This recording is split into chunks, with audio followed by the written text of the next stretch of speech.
Hello and welcome to all my dear students.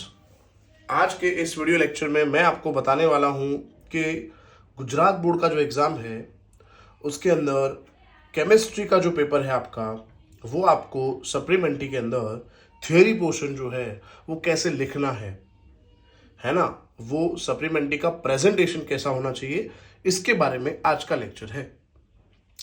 सबसे पहले दोस्तों, ये हमारा सप्लीमेंट्री का पेज नंबर 1 है। सप्लीमेंट्री का पेज नंबर 1 जो है उसमें हमें सबसे पहले ये डिसाइड कर लेना है कि हमें 2 मार्क्स का थ्योरी लिखना है, 3 मार्क्स का थ्योरी स्टार्ट करना है कि 4 मार्क्स का थ्योरी हमें स्टार्ट करना है। उस हिसाब से यहाँ पे सबसे पहले हम हेडिंग में लिख देंगे कि हम सेक्शन बी स्टार्ट कर रहे हैं, सेक्शन सी स्टार्ट कर रहे हैं कि सेक्शन डी स्टार्ट कर रहे हैं। ठीक है, इतना याद रखें। यहां पे 2 मार्क के क्वेश्चन जो है वो आपको 8 अटेंड करने होते हैं, 8 क्वेश्चंस। 3 मार्क के 6 क्वेश्चन आपको लिखने होते हैं बेटा, और 4 मार्क के आपको 4 क्वेश्चन अटेंड करने होते हैं। क्लियर है स्टूडेंट्स? तो स्टूडेंट्स, ये जो भी सेक्शन है उसमें मैक्सिमम नंबर ऑफ क्वेश्चंस जिसके अंदर आपको आते हो वो पहले आप यहां पे स्टार्ट करना, जिससे पेपर चेकर जो है उसमें इंप्रेशन अच्छी रहेगी आपकी। तो ये बिल्कुल भी नहीं भूलना है आपको कि 2 मार्क्स, 3 मार्क्स और 4 मार्क्स में अगर 4 मार्क के चारों 4 थ्योरी आपको परफेक्ट आते हैं, ठीक है, आपको कॉन्फिडेंस है, तो क्या करना है बेटा आपको, तो फिर आपको वो सेक्शन पहले स्टार्ट करना है। तो यहां पे आप हेडिंग लिख दोगे सेक्शन डी। ठीक है, 3 मार्क के 6 क्वेश्चन है, अगर वो आपको अच्छे से आते हैं तो यहां पे सेक्शन सी लिख दोगे आप। और अगर 2 मार्क का जो सेक्शन है सेक्शन बी, अगर उसके 8 क्वेश्चन परफेक्ट है तो सेक्शन बी से ही स्टार्ट करो, फिर तो भी कोई दिक्कत नहीं है। तो कहने का मतलब है, जो भी सेक्शन के अंदर आपको नंबर ऑफ क्वेश्चंस जो है वो सबसे ज्यादा आते हो, सबसे ज्यादा कॉन्फिडेंस हो, उसका हेडिंग पहले यहां पे आपको लिखना है सप्लीमेंट्री के अंदर। चलिए, अब यहां पे जैसे कि यहां पे एक बच्चा जो है जिसका पेपर ये है, उसने सेक्शन बी स्टार्ट किया है। तो सेक्शन बी के अंदर आपको पता होगा 2 मार्कर थियरी जो होते हैं उसमें टोटल 8 थ्योरीज जो है वो बेटा आपको अटेंड करने होते हैं। ठीक है, 1 2 3 4 5 6 7 8। ओके स्टूडेंट्स, तो यहां पे सबसे पहले इन्होंने लिखा है आंसर 1। तो आपको ऐसे ही लिखना है, सेक्शन बी के अंदर 8 क्वेश्चन जो है उसमें जैसे आपको पहले का आंसर लिखना है तो यहां पे आंसर 1 आप लिख दोगे, और फिर उसका आंसर आप यहां से स्टार्ट कर दोगे। देखो, यहां सेक्शन बी लिखा है, फिर एक लाइन छोड़ दी है, फिर लिखा है आंसर 1, फिर एक लाइन छोड़ दी, फिर यहां पे आंसर लिखना इन्होंने स्टार्ट किया है। ठीक है, ये पॉइंट बना के फिर इन्होंने लिखा है जो भी कंटेंट है वो लिखा है। यहां पे कंटेंट के बारे में इस लेक्चर में दोस्तों बिल्कुल भी हम चर्चा नहीं करने वाले। इस वीडियो लेक्चर में इन पर्टिकुलर हम चर्चा करने वाले हैं प्रेजेंटेशन क्या होना चाहिए, मार्किंग स्कीम क्या होता है, मार्क कैसे ये लोग देते हैं, और टोटल काउंटिंग जो होता है, फिर वो टोटल काउंटिंग होके मार्क्स कैसे बनते हैं, तो वो मैं आज आपको इस वीडियो लेक्चर के अंदर दोस्तों इन पर्टिकुलर बताने वाला हूं। ठीक है दोस्तों, आपको समझ आ गया होगा जो बात मैं आपको कर रहा हूं। तो यहाँ पे सबसे पहले आंसर 1 लिखा है। आंसर 1 जो दोस्तों यहाँ पे लिखा है, आंसर 1 जो यहाँ पे लिखा है उसका पहला पॉइंट लिखा, फिर एक लाइन छोड़ दी, फिर ये पॉइंट लिखा है, फिर एक लाइन छोड़ दी, फिर यहाँ पे पॉइंट लिखा है, फिर लाइन छोड़ दी, फिर पॉइंट, फिर लाइन छोड़ी हुई। तो ये प्रेजेंटेशन देखो, आंसर 1 का प्रेजेंटेशन कितना परफेक्ट है। ऐसा प्रेजेंटेशन आपका होना चाहिए। हर एक पॉइंट जो उसके बीच में एक लाइन छोड़नी है।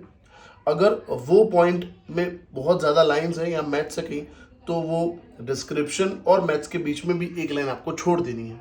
समझ आया दोस्तों आपको? यहाँ तक समझ आ गया आपको? तो ऐसा आपका प्रेजेंटेशन होना चाहिए। ठीक है, इन पर्टिकुलर कहीं में मैथमेटिकल क्वेश्चंस है, मतलब जो सम्स है उसका जो आंसर आ रहा है, तो आपको लास्ट में ऐसे यहाँ पे बॉक्स बना के लिखना भी है कि ये हमारा आंसर है। तो बहुत ही परफेक्ट प्रेजेंटेशन है ये। समझ आ गया दोस्तों आपको? चलो ठीक है, अब दोस्तों आगे बढ़ते हैं। अब आंसर 1 आपने जैसे लिख दिया यहाँ पे, बराबर। अब आपको लिखना है आंसर 2। तो अब क्या करना है, ये जो भी बच्चा है उसने गलती करी है, क्या करना है आपको, बोर्ड के पेपर में क्या करना है मैं आपको बताता हूं। आंसर 1 आपने लिखा है यहाँ पे, इतनी लाइंस जो बाकी रही ना इस पेज की वो आप छोड़ देना, इतनी लाइंस आपको छोड़ देनी है। वो लाइंस का टेंशन आपको नहीं करना कि ये लाइंस छोड़ दी तो क्या होगा, कुछ नहीं होगा लाइंस छोड़ दी तो। ये लाइन आपको छोड़ देनी है अच्छे प्रेजेंटेशन के लिए। और जो आंसर 2 है ना, नए पेज से स्टार्ट करना है। समझ आया बेटा आपको? आंसर 2 जो है वो नए पेज से, यहां से आंसर 2 लिखना है, फिर इसका आंसर लिखना है। ठीक है। अगर ये आंसर 2 लिखते लिखते दोस्तों, अगर आपका आंसर 2 लिखते लिखते ये जो पेज है जो आपके स्क्रीन के सामने आपको दिख रहा है, ये पेज अगर आंसर 2 यहां लिखा, ये पेज आपका भर गया, और फिर 1-2 लाइन के लिए आपको अगर ये पेज यूज करना पड़ रहा है तो फिर इतना भले छोड़ देना, फिर आंसर 3 यहां पे लिखना। उससे जो पेपर चेकर होगा उसको चेक करने में बहुत आसानी होगी, और जितनी पेपर चेक करने में आसानी होगी उतना प्रेजेंटेशन अच्छा लगेगा, है ना। और अच्छे प्रेजेंटेशन से अच्छी इंप्रेशन जाएगी, तो आपके मार्क्स जो है वो काफ़ी बेहतर हो जाएंगे। तो ये दोस्तों जो मैं आपको बता रहा हूँ वो बिल्कुल भी आपको नहीं भूलना है, जो मैंने आपको गाइड किया बिल्कुल भी आपको नहीं भूलना है। ठीक है, कि आपका प्रेजेंटेशन जो है वो एकदम सटीक होना चाहिए। तो आपने आंसर 1 जैसे यहाँ पे लिखा है, आंसर 1 यहाँ पे आपने लिखा है, फिर अगर ये जगह बाकी रही तो छोड़ देंगे, फिर आंसर 2 यहाँ से स्टार्ट करेंगे, और फिर नेक्स्ट पेज पे अगर ये आंसर 2 कैरी फॉरवर्ड हो रहा है तो फिर वो पेज छोड़ देंगे हम, और फिर आंसर 3 नए पेज से स्टार्ट करेंगे। इन्होंने यहाँ पे, ये जो बच्चा है इसने गलती करी है, ऐसा नहीं करना। प्रेजेंटेशन अच्छा शो करने के लिए नया आंसर नए पेज से स्टार्ट करना है। तो ये आंसर 1 है, फिर आंसर 2 आएगा आपका। पर आप यहाँ पे आंसर देखो, बहुत अच्छे तरीके से आंसर दिए हैं इसने। आंसर 2 तो यहाँ पे lynching of gold and silver पूछा होगा, तो देखो पहला पॉइंट लिखा, फिर ये पॉइंट के बाद लाइन छोड़ दी, फिर स्टेप 1 लाइन छोड़ दी, स्टेप 2 लाइन छोड़ दी, फिर अगेन लाइन छोड़ने के बाद लिखा है कि एम क्या होना चाहिए, फिर नया पॉइंट लिखा, फिर लाइन छोड़ दी। समझ आया? तो ये पॉइंट वाइज प्रेजेंटेशन आपका होना चाहिए। Is that clear students? समझ आ रहा है बेटा आपको? तो ये बात है, पेपर इस तरह से आपको अटेंड करना है। हर एक पेज का जो इनिशिएशन है नए आंसर से होना चाहिए, अगर पुराना आंसर उस पेज पे कैरी फॉरवर्ड नहीं हो रहा तो। ठीक है, तो सेक्शन ए के अंदर टोटल आपको 8 क्वेश्चन अटेंड करने होते हैं। यहाँ पे इन्होंने जो पेपर दिया होगा उसमें जनरल ऑप्शन होंगे, यहाँ पे इंटरनल ऑप्शन है इस साल ब्लूप्रिंट के अकॉर्डिंग, पर इनके पेपर में जो इन्होंने अटेंड किया है उनको जनरल ऑप्शन मिले होंगे। तो यहाँ पे आंसर 10 तक हो चुके हैं। ठीक है दोस्तों, समझ आया मैं आपको क्या बोल रहा हूँ? चलिए फिर आगे बढ़ते हैं। नाउ अब इतना भी याद रखें, सेक्शन नया जो स्टार्ट करें आप, वो नए पेज से स्टार्ट करना है कंपलसरी। हर एक आंसर मैंने तो बोला नए पेज से स्टार्ट करना है, सेक्शन जो है वो भी नए पेज से ही आपको स्टार्ट करना है। Is that clear students? Section जो होता है वो आपको नए पेज से स्टार्ट करना है, बराबर। फिर नए पेज से स्टार्ट करने के बाद आपने लिखा आंसर 11, तो वो कंटिन्यू लिखना आप, पर वो भी पॉइंट वाइज। देखो एक पॉइंट लिखा है पैरामैग्नेटिज्म के बारे में, फिर एक लाइन छोड़ दी, फिर पॉइंट लिखा है, फिर लाइन छोड़ दी, फिर एग्जाम्पल, फिर लाइन छोड़ दी, फिर नया थ्योरी स्टार्ट हुआ, फिर लाइन छोड़ दी। समझ आया आपको? देखो ये प्रेजेंटेशन देखो पॉइंट वाइज कितना बेहतर लग रहा है, परफेक्ट पेपर है ये। खाली जो मैंने एक चीज बताई वो इसके अंदर आपको ऐड करनी है बोर्ड के पेपर में, कि नया सेक्शन नए पेज से स्टार्ट करना है और नया आंसर भी नए पेज से स्टार्ट करना है। ये बिल्कुल भी आपको मिस नहीं करना जो मैंने आपको गाइड किया। Is that clear students? चलिए दोस्तों, तो आप देखते रहिए, सप्लीमेंट्री में आपको शो कर रहा हूँ, इस तरह से आपका प्रेजेंटेशन परफेक्ट तरीके से पॉइंट वाइज होना चाहिए। ठीक है, ये थोड़ा इन्होंने गलती करी है, थोड़ा हौच पौच कर दिया है। अगर ये लाइंस यहाँ पे लिखे हैं तो ग्राफ अलग से नए पेज पे बनाना, और ग्राफ ऐसे ही बनाना, साइड में बनाने की जरूरत नहीं है। ग्राफ तो यहीं पे बना देंगे अपने। ठीक है ना दोस्तों? तो ये सब चीजें थोड़ी आपको ध्यान रखनी है। यस, ये सब चीजें आपको ध्यान रखनी है। बाकी प्रेजेंटेशन जो है वो आप यहाँ से सीख सकते हैं। फिर अगर आपसे कुछ गलती हुई तो इन्होंने बहुत अच्छे तरीके से वो गलती जो है उसको कवर करा है। देखो जैसे आंसर 15, अब उनको ऐसा है कि भाई सर ये कंसिडर ना करें, तो उन्होंने सिंपल ये 3 लाइन भी नहीं मारनी, एक ही लाइन मार देनी है आपको। ब्लू पेन से, आप जो ब्लू पेन से पेपर लिख रहे हो उसमें आपको सिंपल एक लाइन मार देनी और कुछ नहीं करना। ऐसे ऐसे राउंड राउंड राउंड राउंड नहीं करना, या ऐसे ऐसे क्रॉस नहीं करना, बहुत गंदा नहीं करना। समझ आया आपको? एक लाइन मार देना वो जो पेपर सेटर है वो समझ जाएगा कि भाई इसको मुझे कंसिडर नहीं करना है, ज़्यादा इसको बकवास और ज़्यादा इसको गंदा मत कर देना। बस समझ आया दोस्तों आपको? चलो ठीक है। कोई फिगर आया तो देखो, फिगर में ऐसे आपको प्रेजेंटेशन करना है। Is that clear students? I hope ये जो वीडियो लेक्चर है आपको समझ आ गया होगा और वीडियो लेक्चर में आपको बहुत सारी सीख मिली होगी। देखिए आप प्रेजेंटेशन पॉइंट वाइज लिखा है, ऐसे लिखना है। देखो एक पॉइंट आया, फिर लाइन छोड़ दी, फिर पॉइंट आया, फिर लाइन छोड़ दी, फिर पॉइंट आया, फिर लाइन छोड़ दी। इस तरह से कुछ आपका प्रेजेंटेशन दिखना चाहिए दोस्तों। कितना सुंदर लग रहा है पेपर, देखो आप कितना ही सुंदर लग रहा है। ये लाइन छोड़ दी, पॉइंट, लाइन छोड़ दी, है ना। देखो खाली ये नया आंसर जो आएगा नए पेज से लिखना है, कुछ कंसिडर नहीं करना, एक लाइन मार देंगे हम। चलिए दोस्तों, तो ये बात होगी। तो इस तरह से आपको प्रेजेंटेशन करना है। आई होप ये चीजें आपको समझ आ गई होगी। पूरा पेपर ऐसे आपको लिखना है। अब पेपर चेकर जो है वो दोस्तों कैसे पेपर चेक करता है, पेपर चेकर पेपर कैसे चेक करता है वो अब मैं आपको समझाने जा रहा हूं। आपको लिखना कैसे है तो वो मैंने आपको समझा दिया।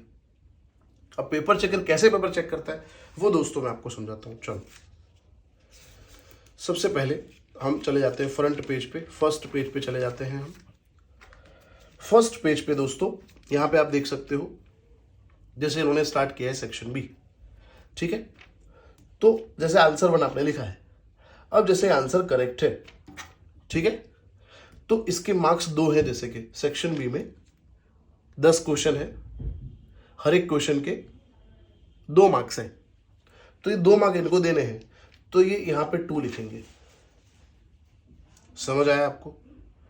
फिर आंसर 2 सपोज सही है, तो ये जो आपको दिख रही है लाइन, ठीक है, तो यहां पे इसी पोर्शन के अंदर ये जो आपने मैटर लिखा है वहां पे मार्क्स नहीं लिखते। तो रूल ये है बोर्ड का, पेपर चेकिंग का, कि यहां पे ये मार्जिन जो आपको दिख रहा है, इतना मार्जिन, इसके अंदर वो मार्क्स लिखेंगे। समझ आया? ताकि उनको लास्ट में कैलकुलेशन में इजी रहे।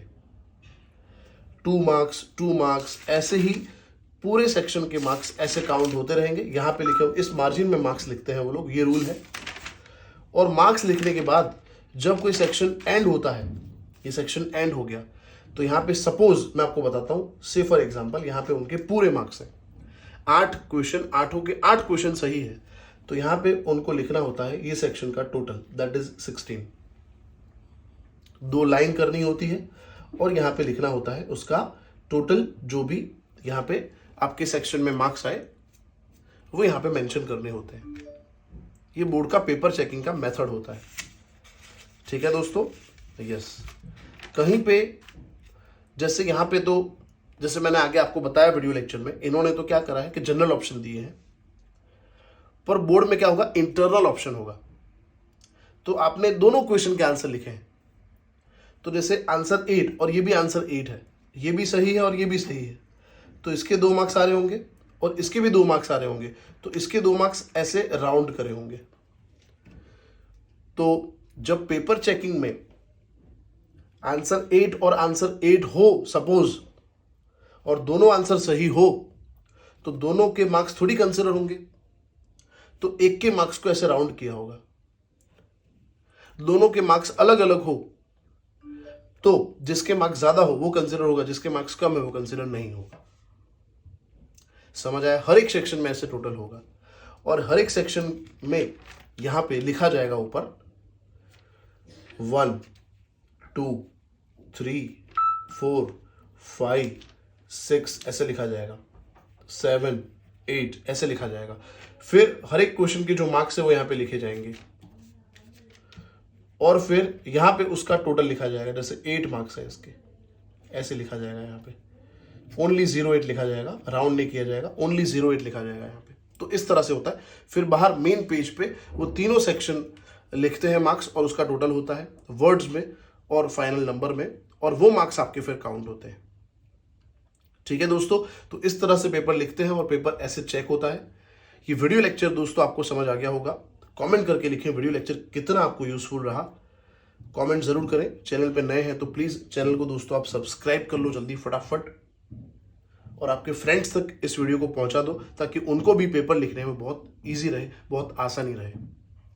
ठीक है स्टूडेंट्स, तो मिलते हैं दोस्तों नेक्स्ट वीडियो लेक्चर में मैं Jayesh Suthar as a JSRB YouTube channel आपका सपोर्ट करता रहूंगा। आप पढ़ते रहो। Good luck students, thank you so much.